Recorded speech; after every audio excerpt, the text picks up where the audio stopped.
Okay, ladies and gents, so welcome to day one of the Newcastle Maker Fair, and it's talk number 3 in the Maker Talk series. So can we please put our hands together for the intro? Vinay Gupta.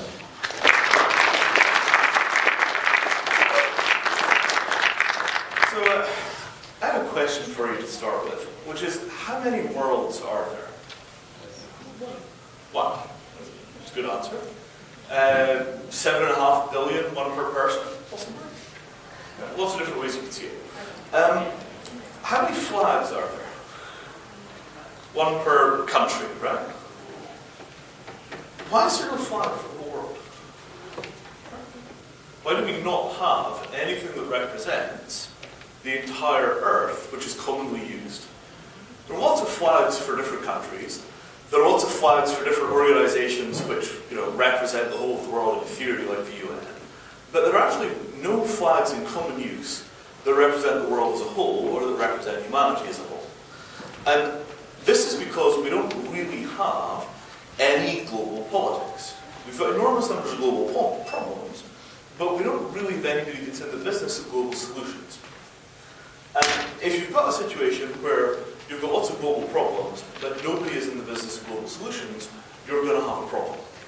And the problem that we have is very little effective action at the global level on global problems, because if you don't even have a flag for it, how is it going to be politically effective?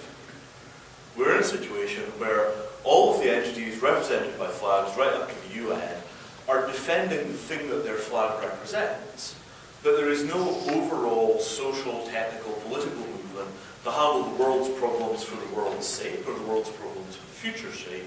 It's all extremely tightly challenged. Does this kind of make sense as a position to start with? So I want to talk about this thing that everybody's heard of called Bitcoin, or the blockchain, or Ethereum, this new set of technology, and I want to talk about what it looks like to provide a system which is capable of governing the world's resources without necessarily being controlled by any given country or any given individual or even set of individuals. What does it look like when you can begin to manage the world's problems using technologies which are naturally global? And is there any possibility there that we could finally get some effective action on the world's problems outside of the framework created by the maze of flags? So this is partly economic geography, partly it's political economy, partly it's science fiction, but somewhere in the middle of that, I want you to just keep in mind, where's the world flag? Why does nobody stand for the world as a whole? And if they did, what would they do? So way back over in the 1970s, we invent a thing called the SQL database. And this is just the database. And inside of more or less any computer system that you use today, there'll be a thing that stores data in tables. And the tables look like spreadsheets, and the so-called SQL system links a bunch of spreadsheets together. Here's all of our invoices, here's all of our customers, here's all of our orders, here's all of our payments, here's all of our inventory, and it kind of weaves these things together in a way that allows you to run a business. And this technology is quite new compared to things like rail. We've had complex industrial civilization without computers right up until the mid-1950s. We only started to have computers be everywhere by the mid-1960s, and databases didn't become a thing until the 1970s. But from about the 1970s through to maybe the early 1990s, all that big companies really did was took whatever information they had on paper and gradually converted those business processes until they were safely inside of the computer, and everything would now work smoothly and automatically.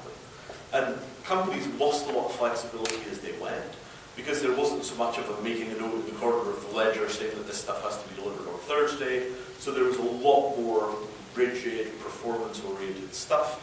It became the foundation of what became quality control. And there was a move towards much more rigid, kind of mechanistic society. 1990s come along, and you get the networking explosion. Suddenly there are computers everywhere, and they're all linked together, but they're linked together in a way that works for people. It's email, it's chat, and it's documents. And none of that stuff fits cleanly inside of the older, rigid, mechanistic SQL format, because documents are entirely made of little notes in the margins. They're fluid, they're complex, They're often deeply interactive because you've got many versions of a thing, and it never really fitted properly in the database. So there's always been a bit of a split, both culturally and technically, between these systems which were 70s vintage and very mechanistic and rigid, and these 90s vintage systems which were the web and were very fluid. The networks have never really worked smoothly with the databases, but all the institutions live on databases, and most culture lives on networks. And in that gap, there's an enormous perspective. And we've had this problem for a long time, not much has changed. So finally, we come along a lot further, and we get to the present. 5 years ago, 10 years ago, some very clever people came up with this thing called Bitcoin. And Bitcoin basically took this network stuff and this database stuff and found a way of joining it together. So you got a new kind of software where everywhere that you had the network, you had the database, and everywhere you had the database, you had the network. They were seamlessly fused together. And this system ran very slowly. It was like a punched card speed system, but slowly people began to use it. And it couldn't do anything complicated. It was essentially a pocket calculator. It could add, it could subtract, it could actually multiply. But it was enough that you could do currency. Because all that you really have in a bank account is a number, and the number goes up or down according to rules, and everybody in the world has to agree what the number in your bank account is if you're going to be able to make a payment. Because if the people in North America think your balance is 100, and the people in South America think your balance is 95, they're going to disagree about whether you can make a payment for 97. So this notion that you need a global consensus to handle finance turned into finance running on top of this software that connected all the computers involved together into a global consensus. And that global consensus only handled bank accounts. And they weren't even bank accounts in real money. At least it wasn't seen as real money initially. It was in a thing called Bitcoin. And Bitcoin was basically a global currency backed by this software that allowed you to see what everybody's accounts were and that had a global consensus on the balance of the accounts. And it started running and started running and started running, and slowly the coins acquired value because you could make a payment with the stuff. There were clear rules about how it was created. There were clear rules about how it was spent. And because it was very transparent and very international, it acquired value. At the peak, the total value of all the Bitcoin in the world, if you converted it to dollars, would have been about $10 billion, which is pretty good for a piece of software that doesn't even have a clear original author. It's not known who originally wrote the Bitcoin system. From that has come a slow transformation of political consciousness among the technical sort of programmer types that work on these systems, which is, if you could build a central bank of the internet out of nothing more than a bunch of software and a bunch of connected machines, what else could you do? Because we've got lots and lots and lots of really big, hairy global problems that we can't seem to get a handle on. The kind of fairness and transparency issues around international electronics manufacture and waste disposal that our previous speaker discussed, for example, is a clear example where if you had a transparent system where you could see the components as they were manufactured, put into a system, you could see them being synthesized into an object, you could see the object being shipped, bought, sold, paid for, you could watch every single step of the increase in price as the thing moves through the system, you could see it become garbage, and then you could see it be recycled. If all of that was tracked in a single global system, in a transparent, fair way, you could imagine that it would make it vastly easier to manage the global problems. Once you've got visibility, credible accountability, and the rest of these kind of things, you could actually get a handle on what's happening in a way that allows you to sort of seize hold of the problem, get a clear map of it, and then do something. The same thing could be done for climate. If you could have a fair global system that tracks all of the people that are emitting carbon dioxide, maybe we could figure out a way of regulating those people or charging them fair prices, or if they won't be regulated or charged properly, maybe we could just stop buying from them, a boycott, in a way that would allow us to slowly steer the global economy away from the remaining oil and coal problems and towards some kind of green electricity future. You could potentially do the same thing with biodiversity. If you've got lots of information from satellites backed up by lots of information from people, tromping through the jungles and the forests with cell phones documenting what they see, you could begin to make people accountable, for example, illegal logging. What it requires is global systems of governance. Because what we've seen so far is that the nation states exist in an anarchy, and it's often a violent anarchy. There is no really effective international law in most of the key areas. The governments, when they don't like what somebody else says, if they have enough power, simply say, we're not doing that, and the conversation ends there, because they're sovereign, and there is nothing that stands above the nation state to make rules. There is the United Nations, but the United Nations is essentially a guild of nation states, and it has a very hard time doing anything which is against the interests of any of its member states. It's a very, very slow, bureaucratic, difficult institution, better than nothing, but it only provides representation for the 200 flags, not for the 7.5 billion individuals that stand behind those flags.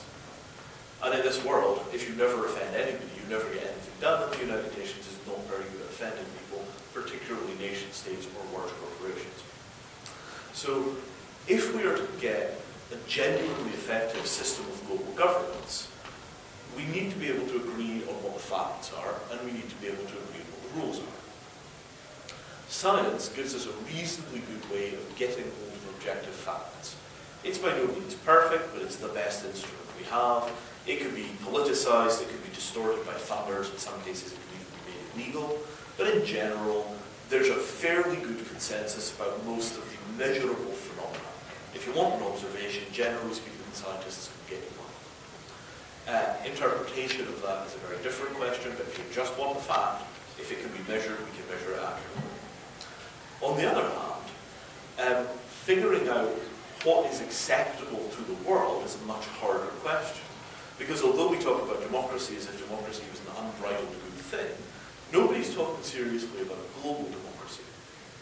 If one person, one vote is a good idea, one person, one vote, one world is probably a better idea.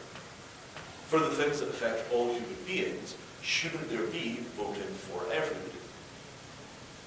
You could imagine, for example, in a world where nearly everybody has a cell phone, it would become possible to hold a global election. And you might not hold a global election to elect a president of the world. I think we've seen quite enough attempts at that kind of thinking to conclude it's probably a bad idea. But nonetheless, we could do global opinion polling that would give us a really accurate picture of what the world considers to be a good idea or a bad idea.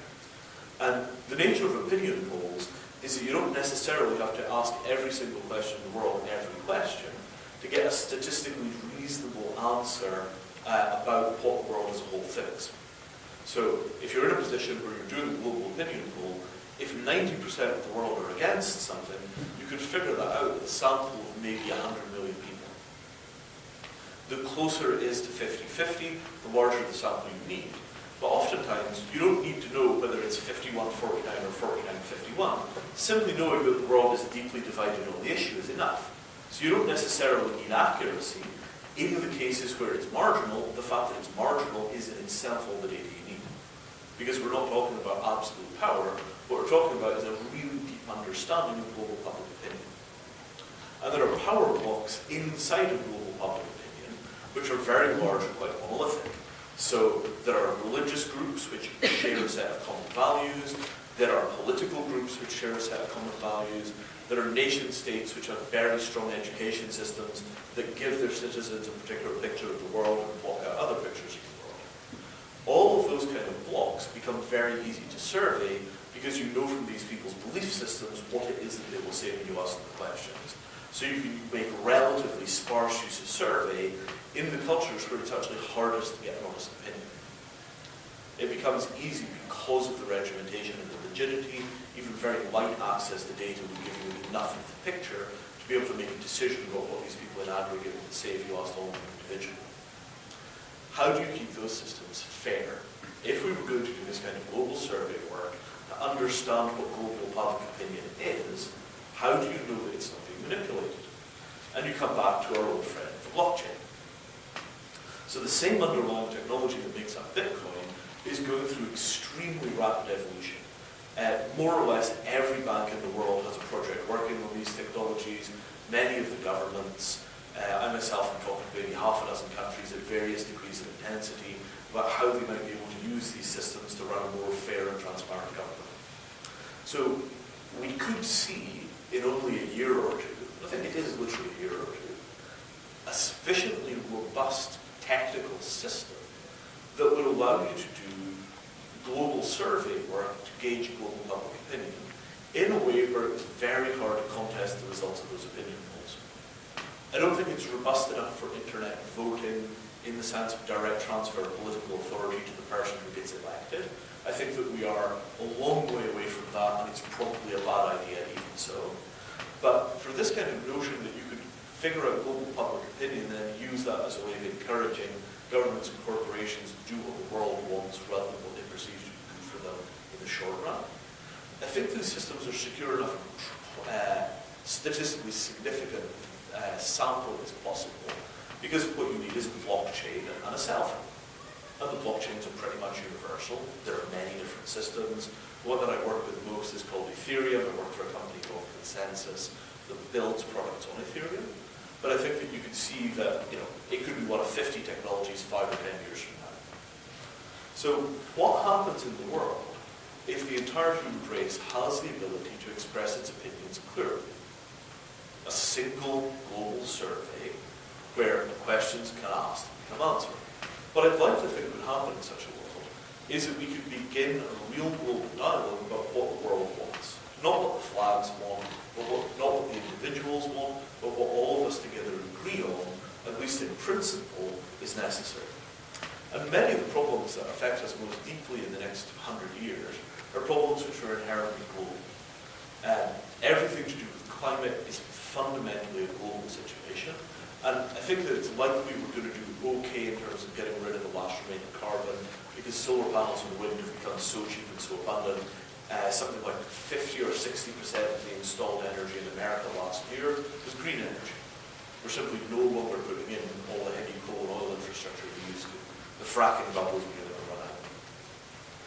So as we come out of that, we get a short break, maybe 10 or 15 years, and then the next round of really unmanageable technological change comes around the curve in the form of nanotechnology, biotechnology, artificial intelligence, and a few other things.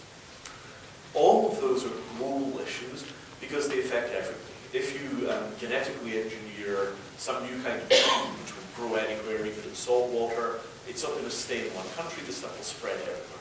People will smuggle seeds or they'll import and export legally or illegally. This stuff will grow all over the world. In those kind of situations, we as a global society probably ought to be making decisions about whether we're comfortable with the risks involved in these kind of experiments. And if 80% of us are comfortable with those risks, maybe the remaining 20% just have to get dragged along whether they like it or not. But if it's 50-50, maybe we need a much more detailed global examination of the issues before we decide it's okay to act. Because if half of the world thinks it's a bad idea and there's no way of undoing it afterwards, maybe you should wait until people are ready, and if they're never ready, maybe you should give up. So, inside of these kind of positions, what would it be like to be able to get up in the morning, and instead of looking at the news, which has been filtered 51 different ways, and is often a very distorted mirror of reality, because everybody thinks that their own country is the center of the world, and everybody thinks that their people are the most important people. If you could actually see instead what the world thinks about core issues that day, we could actually begin to survey the entire global field in a way that was directly representative of people, even if it was by statistical sampling rather than by absolute count. And the notion that we could build a global democracy around a global dialogue about our fundamental values and about our deep reactions to things looks to be the convergence of social media, blockchains, and democracy. That, the notion that democracy is only the moment where you go to a ballot, put an X on a piece of paper and drop it in, is a model that we've gotten to over hundreds of years of debate and common practice. But actually that model is so far behind what our technology allows. If we were to update the technology, it's entirely possible that we could get a democracy that is much more conversational, much more well-rounded, and in the long run, the ballot process is at the end of the democratic process, not the beginning. There's a whole process of opinion formation, dialogue, finding of positions, understanding of problems that happens before we get to the final stage of voting. So maybe we need to start the global public opinion formation process where we begin begin to see how the other half thinks and slowly begin to cohere on some common values, maybe 20 years before we get around to actually voting. So that's my notion, that I think that we are now in a position where the critical technologies required for global democracy are here, and the question is then only do we have the political will to implement them. Thank you.